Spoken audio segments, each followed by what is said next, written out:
Hi అందరికీ welcome back to Ramya's veg kitchen. ఈరోజు మన వెజ్ కిచెన్లో హెల్దీ అండ్ టేస్టీ మిల్లెట్స్తో బెల్లం పొంగల్ ఎలా తయారు చేసుకోవాలో చూద్దాం. ఇక్కడ నేను ఫాక్స్ స్టైల్ మిల్లెట్స్ అంటే కొర్రలను ఉపయోగిస్తున్నాను. ముందుగా పావు కప్పు కొర్రలు, 1 టేబుల్ స్పూన్ పెసరపప్పు నీళ్ళల్లో వేసుకుని 3-4 సార్లు బాగా కడిగి వాటర్ అంతటిని డ్రైన్ చేసుకుని పక్కన పెట్టుకోవాలి. ఈలోపు మనం ముందుగా స్టవ్ వెలిగించి కుక్కర్ గిన్నె పెట్టుకుని 1 టేబుల్ స్పూన్ నెయ్యి వేడి చేసుకుని ఆ నేతిలో కొన్ని జీడిపప్పు పలుకులు వేసి బాగా వేయించుకోవాలి. జీడిపప్పు వేగుతుందనగా కొన్ని కిస్మిస్లు కూడా వేసి జీడిపప్పు కిస్మిస్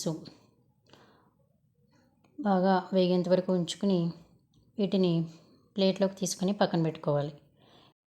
మిగిలిన నేతిలో మిల్లెట్స్ పెసరపప్పుని వేయించుకుంటే మనకి కమ్మటి వాసనతోటి పొంగల్ అనేది టేస్టీగా ఉంటుంది.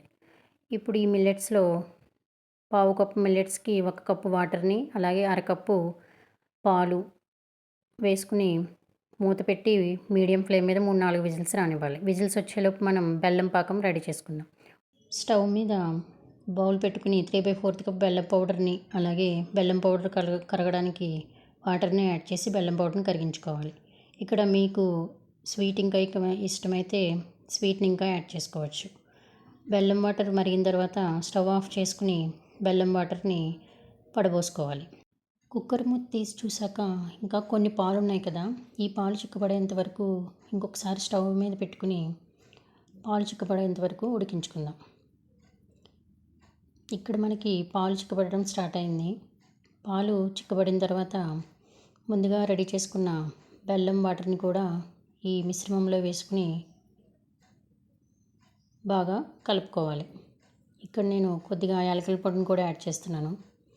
ఈ బెల్లం పాకంతో ఈ మిశ్రమం అంతా బాగా ఉడికి దగ్గర అయ్యేంత వరకు ఉంచుకుని దగ్గరికి అయ్యాక ముందుగా సిద్ధం చేసుకున్న జీడిపప్పు పలుకులు కిస్మిస్ వేసుకుని ఒకసారి పొంగలంతా కలుపుకుని స్టవ్ ఆఫ్ చేస్తే హెల్దీ అండ్ టేస్టీ మిల్లెట్స్ బెల్లం పొంగలి రెడీ అవుతుంది. మీరు కూడా ట్రై చేసి టేస్ట్ ఎలా ఉందో కామెంట్ సెక్షన్లో తెలియచేయండి.